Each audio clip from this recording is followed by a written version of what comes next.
എല്ലാവർക്കും നമസ്കാരം. നമ്മൾ ഇന്ന് നോക്കാൻ പോകുന്നത് അടുത്ത 5 ക്വസ്റ്റ്യനാണ്. ആദ്യത്തെ ക്വസ്റ്റ്യൻ, ആൻറ്റിബയോട്ടിക് മരുന്നുകളുടെ ദുരുപയോഗം തടയാൻ ഡ്രഗ്സ് കൺട്രോൾ വിഭാഗം ആരംഭിക്കുന്ന പരിശോധന. ഓപ്പറേഷൻ അമൃത്. ആൻറ്റിബയോട്ടിക് മരുന്നുകളുടെ ദുരുപയോഗം തടയാൻ ഡ്രഗ്സ് കൺട്രോൾ വിഭാഗം ആരംഭിക്കുന്ന പരിശോധന ഓപ്പറേഷൻ അമൃത്.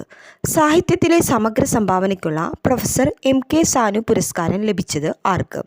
സാഹിത്യത്തിലെ സമഗ്ര സംഭാവനയ്ക്കുള്ള പ്രൊഫസർ MK സാനു പുരസ്കാരം ലഭിച്ചത് ആർക്ക്? MT വാസുദേവൻ നായർ.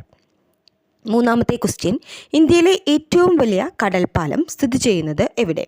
മുംബൈ. പാലത്തിൻ്റെ പേര് അടൽ സേതു. നാലാമത്തെ ക്വസ്റ്റ്യൻ, 2024 ബ്രിക്സ് ഉച്ചകോടി വേദി. 2024 ബ്രിക്സ് ഉച്ചകോടി വേദി റഷ്യ. അഞ്ചാമത്തെ ക്വസ്റ്റ്യൻ, 81ാം ഗോൾഡൻ ഗ്ലോബ് പുരസ്കാരത്തിൻ്റെ ലഭിച്ച മികച്ച സിനിമ ഓപ്പൺഹൈമർ. 81ാം ഗോൾഡൻ ഗ്ലോബ് പുരസ്കാരം ലഭിച്ച മികച്ച സിനിമ ഓപ്പൺഹൈമർ. ഓപ്പൺഹൈമറിൻ്റെ സംവിധായകൻ തന്നെയാണ് മികച്ച സംവിധായകൻ. സംവിധായകൻ്റെ പേര് ക്രിസ്റ്റഫർ നോളൻ.